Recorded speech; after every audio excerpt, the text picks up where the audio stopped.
Welcome to Gurukul মাধ্যমিক। আজকে আমরা পড়ব আয়নীয় ও সমযোজী বন্ধন। তো প্রথমে আমরা পড়ব যেটা বিভিন্ন রকম আয়নীয় যৌগগুলি কীরকম অবস্থায় থাকে, আর ইলেকট্রনের যোজ্যতা সম্বন্ধে পড়ব, আয়নিক বন্ধন সম্পর্কে পড়ব, আর এই আয়নিক বন্ধনের যে সমস্ত মৌলগুলো আয়নিক বন্ধন গঠন করে সেই সম্পর্কে পড়ব। তো চলো শুরু করা যাক। প্রথমেই যেটা বলার সেটা হচ্ছে আয়নীয় যৌগগুলি কিভাবে থাকে। আমরা দেখতে পাই, আমরা যেমন জানি বিভিন্ন রকম যৌগের নাম, যেমন কলিচুন, পোড়াচুন, তারপর কস্টিক সোডা, এছাড়াও আরও অনেক রকমের যৌগ আছে, ম্যাগনেসিয়াম ক্লোরাইড, ক্যালসিয়াম ক্লোরাইড। এই যৌগগুলো কীভাবে থাকে না, এরা আয়ন হিসাবে থাকে। এই যৌগগুলোর মধ্যে কোনো নির্দিষ্ট অণু থাকে না, এরা কিভাবে থাকে, আয়নিক হিসাবে থাকে। যেমন যদি আমি দেখি সোডিয়াম ক্লোরাইড,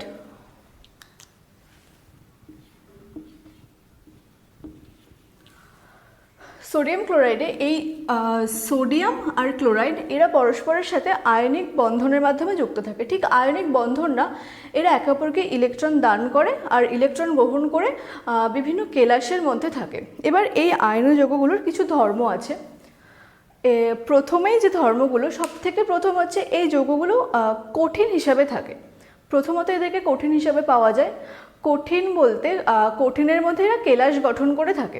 এবার এই যৌগগুলো জলে দ্রাব্য, মানে কি, যে যদি আমরা জলে গুলি তাহলে এরা জলে দ্রবীভূত হয়ে যায়। তাহলে কি, এরা জলে দ্রাব্য। তারপর এদের যে গলনাঙ্ক আর স্ফুটনাঙ্ক এগুলো হয় প্রচুর বেশি। প্রথমেই বললাম যে এরা কঠিন অবস্থায় থাকে।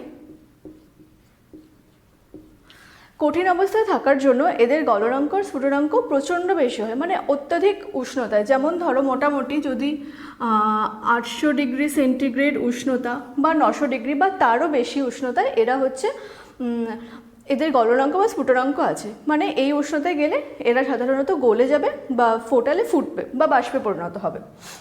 এরপর যে ধর্মটা আছে সেটা হচ্ছে, আমি বললাম কঠিন। এবার কঠিন অবস্থায় এরা কোনো তড়িৎ পরিবহন করে না। মানে কঠিন অবস্থায় যদি আমি কোনো বিভব প্রয়োগ করি বা কারেন্ট ফ্লো করি এই কম্পাউন্ডগুলোর মধ্যে দিয়ে, তাহলে কিন্তু এরা কোনো রকম তড়িৎ পরিবহন করবে না। কিন্তু জলে দ্রাব্য অবস্থায় এরা কিন্তু তড়িৎ পরিবহন করবে। তড়িৎ পরিবহন করবে মানে কি, এই যৌগগুলোর যে ইলেকট্রনগুলো আছে সেই ইলেকট্রনগুলো পজিটিভ ইলেকট্রন বা নেগেটিভ ইলেকট্রন বা ক্যাটায়ন বা অ্যানায়ন, এরা হচ্ছে দুটো ক্যাটায়ন বা অ্যানায়ন দুদিকে মুভ করতে থাকবে। আরও একটা এর ধর্ম আছে যেটা হচ্ছে এরা বিভিন্ন জৈব দ্রাবক, যেমন ধরো বেনজিন বা জৈব দ্রাবক বলতে বেনজিন আছে, এছাড়াও আছে কেরোসিন, পেট্রোল। এই সমস্ত জৈব দ্রাবকে কিন্তু এরা দ্রাব্য নয়। এগুলো হচ্ছে এদের বেসিক ধর্ম, যে ধর্মগুলো মোটামুটি সমস্ত রকম আয়নীয় যৌগ এই ধর্মগুলো মেনে চলে। এবার আয়নীয় যৌগ কাকে বলে? আয়নীয় যৌগ কাকে বলে না, দেখো কোনো যৌগ, যেমন আমি ধরলাম NaCl, বা যদি আমি দেখি ক্যালসিয়াম ক্লোরাইড বা ম্যাগনেসিয়াম ক্লোরাইড বা NaOH, এই যৌগগুলো কি করছে না, এই যৌগগুলো দুটো বা তিনটে পরমাণু নিয়ে গঠিত। যেমন NaCl বা সোডিয়াম ক্লোরাইডে সোডিয়াম একটা পরমাণু আর ক্লোরিন আর একটা পরমাণু। তো এই দুটো পরমাণু, একটা পরমাণু ইলেকট্রন বর্জন করবে আর একটা পরমাণু ইলেকট্রন গ্রহণ করবে, এবং এই ইলেকট্রন গ্রহণ আর বর্জনের মাধ্যমে এদের নিকটবর্তী যে সমস্ত নিষ্ক্রিয় মৌল আছে বা বিরল গ্যাস আছে তাদের যে ইলেকট্রন বিন্যাস, সেই ইলেকট্রন বিন্যাস প্রাপ্ত হবে। এবং এই যে ইলেকট্রন গ্রহণ আর বর্জনের মাধ্যমে ইলেকট্রন বিন্যাস, নিকটবর্তী নিষ্ক্রিয় গ্যাসের ইলেকট্রন বিন্যাস প্রাপ্ত হওয়ার যে প্রবণতা এবং তার মাধ্যমে যে যৌগ গঠনের প্রবণতা, তাকেই আমরা বলবো আয়নীয় যৌগ গঠন। আচ্ছা, আমরা জানলাম যে আয়নীয় বন্ধন কিভাবে গঠিত হয়। এবার যে সমস্ত যৌগ আয়নীয় বন্ধন গঠন করে তাদেরকে বলা হয় আয়নীয় যৌগ। এবার আয়নীয় বন্ধন কিভাবে গঠন হবে তার জন্য আমাদের জানতে হবে ইলেকট্রনের যোজ্যতা সম্পর্কে। এবার যোজ্যতার ক্ষেত্রে এই যোজ্যতার ক্ষেত্রে দুটো সূত্র আছে, একটা অষ্টক সূত্র আর একটা দ্বৈত সূত্র। এবার যদি আমি দেখি অষ্টক সূত্র,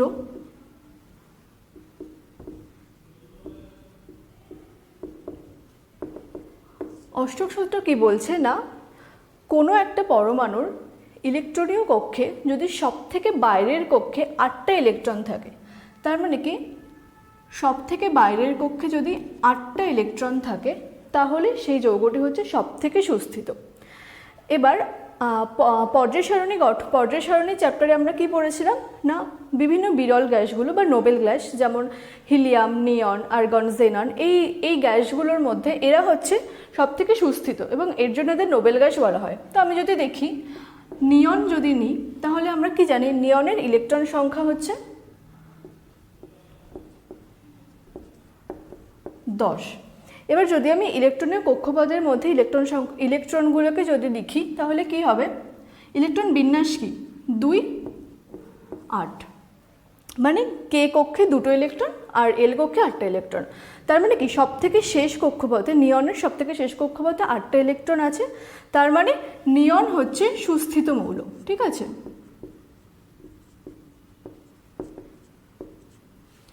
নিয়ন সুস্থিত মৌল। এবার এই যে নিয়নের নিকটবর্তী যে সমস্ত মৌলগুলো আছে সেইগুলো বা পর্যায় সারণীতে যে সমস্ত মৌলগুলো আছে সেই মৌলগুলোর ইলেকট্রন বিন্যাস যদি তাদের নিকটবর্তী কোনো নিষ্ক্রিয় গ্যাসের ইলেকট্রন বিন্যাসের মতো হয় বা সর্বশেষ কক্ষপথে, যেমন নিয়ন বা যে কোনো বিরল গ্যাসের সব থেকে শেষ কক্ষপথে কিন্তু আমরা দেখতে পাবো 8টা ইলেকট্রন আছে, তাই জন্য এরা হচ্ছে সুস্থিত হয়। এবার এই মৌলগুলো এদের কি টেন্ডেন্সি থাকে বা এদের কি এরা সবসময় কি চায় না, সবসময় চায় সুস্থিত হতে পারে কিভাবে না, এদের নিকটবর্তী মৌলের ইলেকট্রন বিন্যাসের মতো এই সমস্ত মৌলের ইলেকট্রন বিন্যাস পেতে এরা চায় এবং সেই যে চাওয়ার প্রবণতা তার জন্য এরা সাধারণত কি হয়, এটা যৌগ গঠন করে। এবার আমি যেটা বললাম অষ্টক সূত্র মানে হচ্ছে যদি কোনো মৌলের পরমাণুর ইলেকট্রন বিন্যাসে সব থেকে শেষ কক্ষপথে যদি 8টা ইলেকট্রন থাকে তাহলে সেই মৌলটি সব থেকে সুস্থিত। এটা ছিল অষ্টক সূত্র। কিন্তু আমরা যদি দেখি হাইড্রোজেন, হিলিয়াম, তারপর আছে লিথিয়াম, এই সমস্ত মৌলগুলো এদের নাম্বার অফ ইলেকট্রনস বা এদের পরমাণু ক্রমাঙ্ক কত? হাইড্রোজেনের পরমাণু ক্রমাঙ্ক আমরা জানি 1, হিলিয়ামের 2, লিথিয়ামের 3। তাহলে এদের কি করে সব থেকে শেষ কক্ষপথে 8টা ইলেকট্রন থাকবে? কারণ হিলিয়ামের শেষ কক্ষপথে আছে 2টো ইলেকট্রন, লিথিয়ামের শেষ কক্ষপথে যদি লিথিয়ামের ইলেকট্রন বিন্যাস করি তাহলে কি শেষ কক্ষপথে আছে 1টা ইলেকট্রন। তাহলে এরা কি করে অষ্টক সূত্র পূর্ণ করবে না, এদের ক্ষেত্রে আরও একটা সূত্র আছে যেটা হচ্ছে দ্বৈত সূত্র।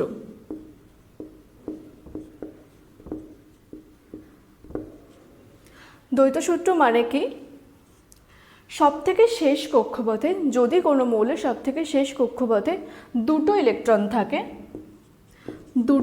থাকে তাহলে সেই মৌলটি দ্বৈত সূত্র পরিপূর্ণ করে। তাহলে আমরা দেখতে পাচ্ছি এখানে হিলিয়ামের সব থেকে শেষ কক্ষপথে আছে 2টো ইলেকট্রন, তাহলে এই জন্য হিলিয়াম হচ্ছে সুস্থিত নোবেল গ্যাস। এই হিলিয়ামের 2টো ইলেকট্রন থাকার কারণে দ্বৈত সূত্রের উৎপত্তি হয়। তো হিলিয়ামের আশেপাশে যে সমস্ত মৌলের ইলেকট্রন সংখ্যা খুব কম বা 1 থেকে 2, 3, 4 বা 5 তাদের ক্ষেত্রে দেখা গেছে সব থেকে শেষ কক্ষপথে যদি 2টো ইলেকট্রন থাকে তাহলে সে সমস্ত মৌলগুলো সুস্থিত। এবার এটা গেল অষ্টক সূত্র, দ্বৈত সূত্র। আচ্ছা, এবার আমরা দেখলাম অষ্টক সূত্র কি আর দ্বৈত সূত্র কি। এবার যেটা বলার সেটা হচ্ছে যোজ্যতা কি। তো যোজ্যতা সাধারণত কিভাবে প্রকাশ করা হয় না, কোনো পরমাণুর সর্বশেষ কক্ষপথে যে কটা ইলেকট্রন আছে সেই সংখ্যা দিয়ে আমরা সাধারণত যোজ্যতা প্রকাশ করি। এবার দেখো, আমি প্রথমেই বললাম যে আয়নীয় বন্ধন বা আয়নীয় যৌগ সম্পর্কে আমরা পড়ব। তাহলে কি আয়নীয় যোজ্যতা, এবার আয়নীয় যোজ্যতার আরেকটা নাম হচ্ছে তড়িৎ যোজ্যতা।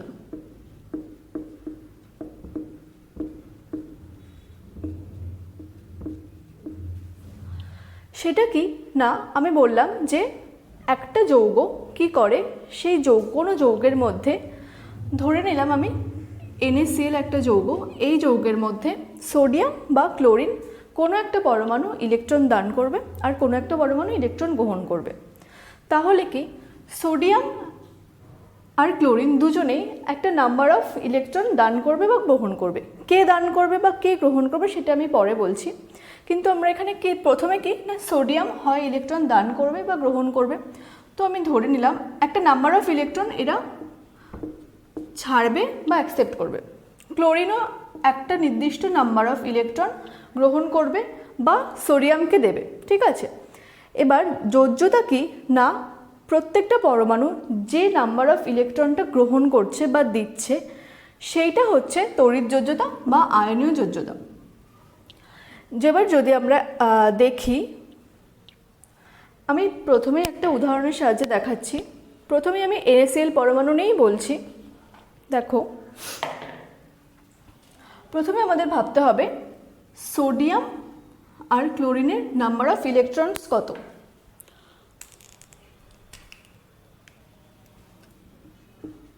সোডিয়ামের নাম্বার অফ ইলেকট্রনস আমরা জানি 11,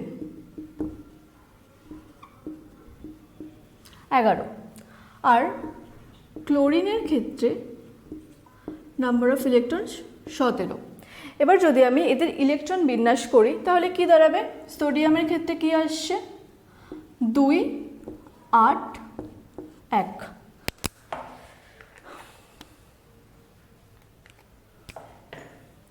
ক্লোরিনের ক্ষেত্রে কি আসছে? 2, 8, 7। আর সোডিয়াম বা ক্লোরিনের নিকটবর্তী নিষ্ক্রিয় যৌগ কি না? নিয়ন।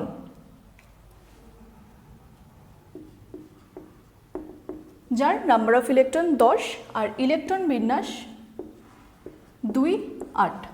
এবার আমি যেটা বললাম যে অষ্টক সূত্র অনুসারে প্রত্যেকটা পরমাণু বা যৌগ কি চাইবে না তাদের নিকটবর্তী যে নিষ্ক্রিয় মৌল আছে তাদের মতো ইলেকট্রন বিন্যাস ধারণ করতে চাইবে। আর সেই ইলেকট্রন বিন্যাস ধারণ করার জন্য সেই সমস্ত মৌলগুলো কি করবে?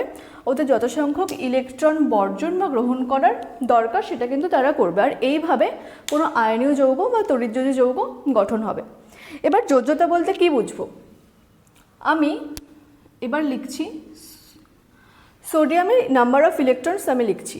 আমি এখানে যখন কোনো যৌগ গঠন করা হবে তখন আমরা কিভাবে লিখব না, কোনো পরমাণুর সবথেকে শেষ কক্ষপথে যে ইলেকট্রন আছে আমরা শুধুমাত্র সেই ইলেকট্রনটা লিখব। আর ইলেকট্রন কিভাবে লিখব? এই ইলেকট্রনকে আমরা ইলেকট্রন ডট হিসেবে লিখব। ঠিক আছে, তাহলে আমি সোডিয়ামের জন্য লিখলাম। সোডিয়ামের কি দেখতে পাচ্ছি? সবথেকে শেষ কক্ষপথে কটা ইলেকট্রন আছে? একটা ইলেকট্রন আছে। সোডিয়ামের শেষ কক্ষপথে একটা ইলেকট্রন, সেজন্য একটা ডট। আর এবার আমি লিখি ক্লোরিন পরমাণু। ক্লোরিন পরমাণু সবথেকে শেষ কক্ষপথে কটা ইলেকট্রন আছে? 7টা। তাহলে আমি 7টা ইলেকট্রন ডট লিখব। ঠিক আছে, 1, 2, 3, 4, 5, 6, 7।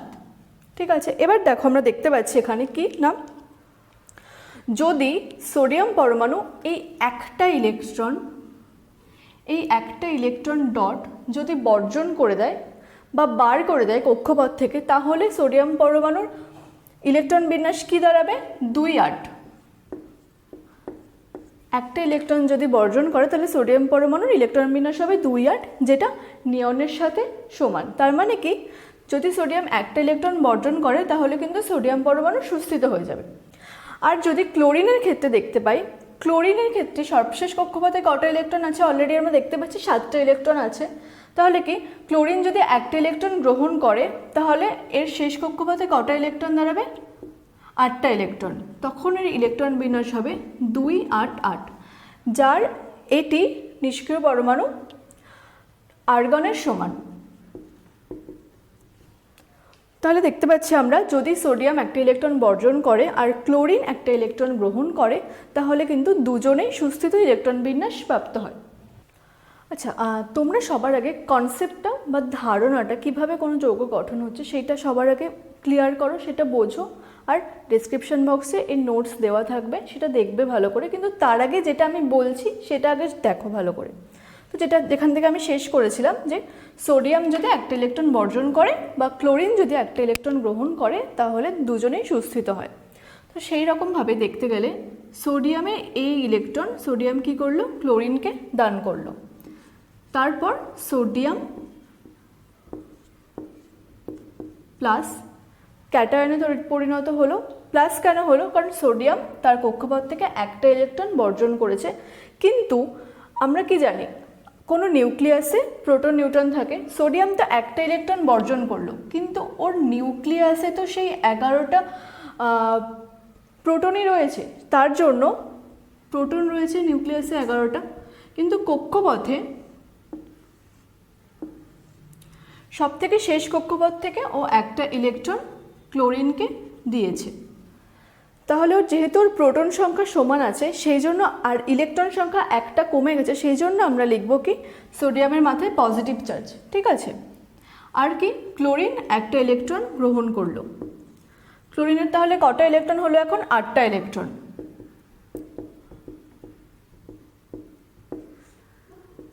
ক্লোরিনের একটা ইলেকট্রন সংখ্যা বাড়লো, সেজন্য ক্লোরিনের মাথায় আমরা লিখলাম নেগেটিভ চার্জ।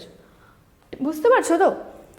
এইভাবে সোডিয়াম আর ক্লোরাইড একে অপরকে ইলেকট্রন দান এবং গ্রহণের মাধ্যমে সোডিয়াম ক্লোরাইড যৌগ গঠন করলো।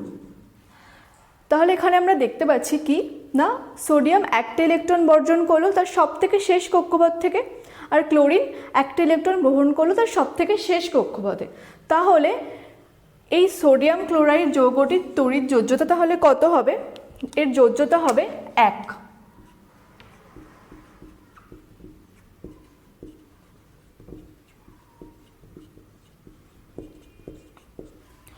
কেন 1 হলো না? যেহেতু একটা ইলেকট্রন বন্ধন গঠনে অংশগ্রহণ করেছে, সোডিয়াম একটা ইলেকট্রন বর্জন করেছে আর ক্লোরিন একটা ইলেকট্রন গ্রহণ করেছে, সেই জন্য তড়িৎযোজ্যতা 1। আর সবথেকে শেষ যে কক্ষপথটি আছে সেই কক্ষপথটি কিন্তু তড়িৎযোজ্যতা নির্দেশ করে, কারণ সবথেকে শেষ কক্ষপথ থেকে ইলেকট্রন বর্জন হয়েছে, শেষ কক্ষপথে ইলেকট্রন ঢুকেছে। তাহলে আমরা কি বুঝতে পারলাম? যে ইলেকট্রন বন্ধন গঠনে অংশগ্রহণ করে সেই ইলেকট্রনটাকে আমরা বলবো যোজ্যতা ইলেকট্রন, আর যতগুলো ইলেকট্রন বন্ধন গঠনে অংশগ্রহণ করে সেই নাম্বার অফ ইলেকট্রনটাকে আমরা বলবো তড়িৎ যোজ্যতা। যেহেতু এখানে একটা ইলেকট্রন, এই যে সোডিয়ামের একটা ইলেকট্রন বন্ধন গঠনে অংশগ্রহণ করলো, সেই জন্য সোডিয়াম ক্লোরাইড অণুর তড়িৎ যোজ্যতা কিন্তু 1। এবার এটা গেল সোডিয়াম ক্লোরাইড। এছাড়াও আরও অনেকগুলো উদাহরণ আছে যেগুলো যদি আমরা দেখি তাহলে আমরা বুঝতে পারবো যে কিভাবে আয়নীয় যৌগ গঠন হচ্ছে। এবার দেখো আমি বলছি, যেটা আমি প্রথমেই বললাম যে আয়নীয় যৌগগুলি ঠিক কিভাবে থাকে। কি বললাম? যে কঠিন কেলাসাকার হিসেবে যৌগগুলি থাকে।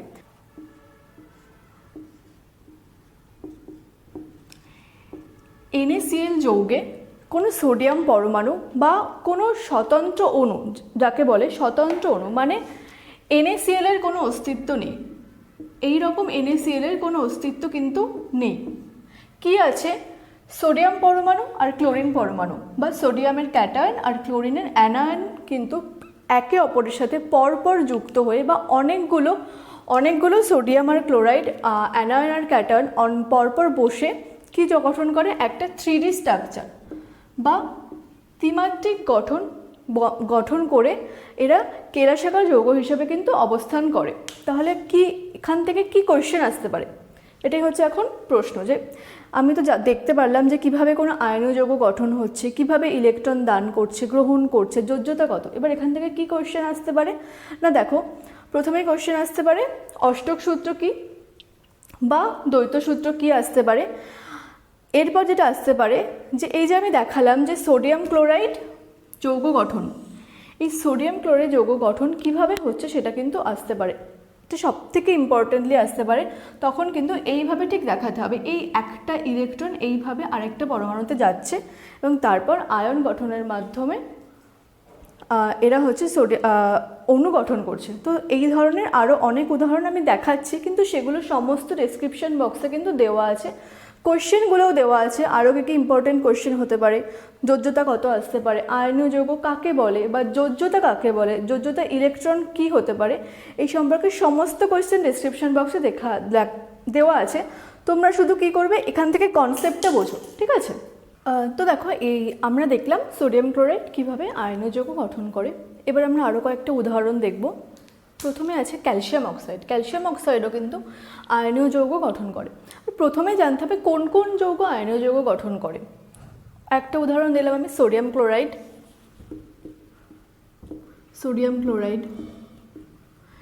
ক্যালসিয়াম অক্সাইড আয়নীয় যৌগ গঠন করে। তারপর magnesium chloride, calcium fluoride, hydrogen fluoride, এই সমস্ত যৌগগুলো এরা কিন্তু আয়নীয় যৌগ গঠন করে। এবার যদি আমরা দেখি ক্যালসিয়াম অক্সাইডের ক্ষেত্রে, যে ক্যালসিয়াম অক্সাইড কীভাবে যৌগ গঠন করছে। তো দেখো, সবার প্রথম ক্যালসিয়ামের বহিস্থ কক্ষে কতগুলো ইলেকট্রন থাকে সেটা আমাদের জানতে হবে।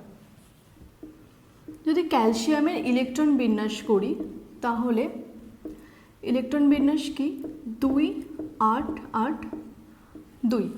আমরা জানি ক্যালসিয়ামের মোট 20টা ইলেকট্রন আছে, আর ইলেকট্রন বিন্যাস 2 8 8 2, মানে কি সর্বশেষ কক্ষপথে দুটো ইলেকট্রন আছে। আর অক্সিজেনের ক্ষেত্রে যদি দেখি অক্সিজেনের ইলেকট্রন বিন্যাস তাহলে 2 6। ঠিক আছে, এবার আমি লিখব, কিভাবে লিখব? প্রথমে লিখব ক্যালসিয়াম, সর্বশেষ কক্ষপথে দুটো ইলেকট্রন আছে, দুটো ডট প্লাস অক্সিজেন, অক্সিজেনের সর্বশেষ কক্ষপথে আছে 6টা ইলেকট্রন। এবার দেখো, যদি ক্যালসিয়াম দুটো ইলেকট্রন বর্জন করে তাহলে তার ইলেকট্রন বিন্যাস হবে সুস্থিত 2 8 8, যেটা আর্গনের সাথে সমান।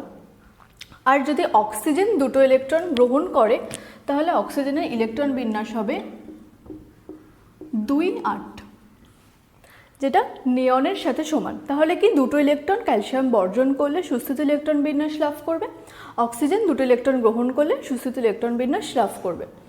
তাহলে কি করলো, ক্যালসিয়াম এর দুটো ইলেকট্রনকেই অক্সিজেনকে দিয়ে দিল।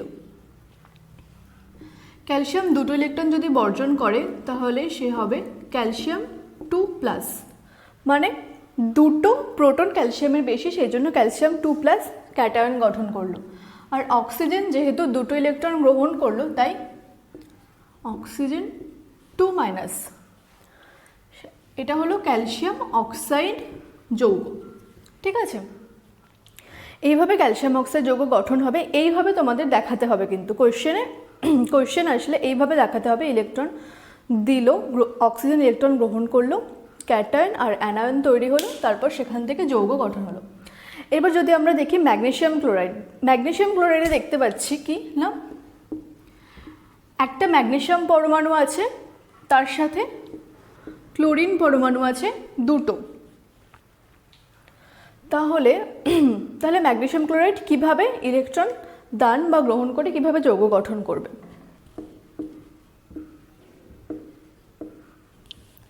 তাহলে এবার আমাদের দেখতে হবে যে ম্যাগনেসিয়াম আর ক্যালসিয়ামের সর্ববহিস্থ কক্ষপথে কটা করে ইলেকট্রন আছে। ম্যাগনেসিয়ামের ইলেকট্রন বিন্যাস আছে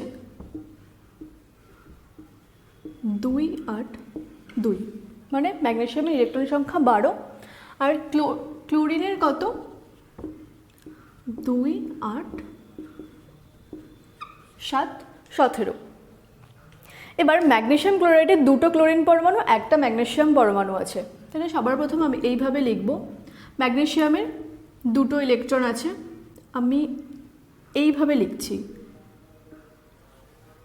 আর ক্লোরিনের সবথেকে শেষ কক্ষপথে আছে 7টা ইলেকট্রন।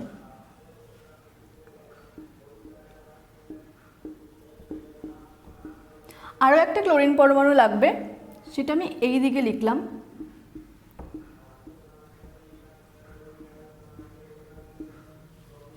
তাহলে কি দেখতে পাচ্ছি, যদি ম্যাগনেসিয়াম দুটো ইলেকট্রন বর্জন করে তাহলে ম্যাগনেসিয়াম সুস্থিত ইলেকট্রন বিন্যাস লাভ করবে। আর ক্লোরিন যদি একটা ইলেকট্রন গ্রহণ করে তাহলে সুস্থিত ইলেকট্রন বিন্যাস লাভ করবে। কিন্তু ক্লোরিন আছে দুটো, তাহলে দুটো ক্লোরিনকেই একটা করে ইলেকট্রন গ্রহণ করতে হবে, আর ম্যাগনেসিয়ামকেও দুটো ইলেকট্রন বর্জন করতে হবে। তাহলে ম্যাগনেসিয়াম কি করবে, একটা ইলেকট্রন এই দিকের ক্লোরিন পরমাণুকে দিল, আর একটা এই দিকের ক্লোরিন পরমাণুকে দিল, দিয়ে কি হলো, ম্যাগনেসিয়াম 2+, ক্লোরিন মাইনাস। একটা ক্লোরিন পরমাণু একটা ইলেকট্রন নিল, তাই জন্য Cl-, কিন্তু এখানে আছে দুটো ক্লোরিন পরমাণু। দুটো ক্লোরিন পরমাণু বুঝতে আমাকে আগে একটা 2 লিখতে হবে, যেহেতু এখানে দুটো ক্লোরিন পরমাণু আছে তাই জন্য 2Cl-। সেখান থেকে হলো ম্যাগনেসিয়াম ক্লোরাইড অণু। এইভাবে তো দেখতে পাচ্ছ যে এইভাবে প্রত্যেকটা আয়নীয় বন্ধন গঠনকারী যৌগগুলো ইলেকট্রন দান বা গ্রহণের মাধ্যমে এরা যৌগ গঠন করে।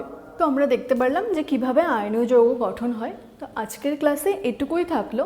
তোমরা এই ভিডিওটা বারবার দেখবে, দেখে বোঝার চেষ্টা করবে, নিজেদের কনসেপ্টগুলো ক্লিয়ার করবে। আর দেখবে ডেসক্রিপশন বক্সে নোটস দেওয়া আছে, সেগুলো ডাউনলোড করে সেগুলো খুব ভালো করে দেখবে। তোমরা আশা করা যায় এইখানে আমি যা যা বোঝালাম, যে কনসেপ্টগুলো বোঝালাম সেগুলো, আর নিজের টেক্সট বুক ছাড়া আমার মনে হয় আর কিছু তোমাদের পড়ার সেরকম দরকার নেই। এবার এগুলোই তোমরা ভালো করে দেখো, নোটস পড়ো। আজকে এটুকুই, দেখা হচ্ছে পরের ক্লাসে।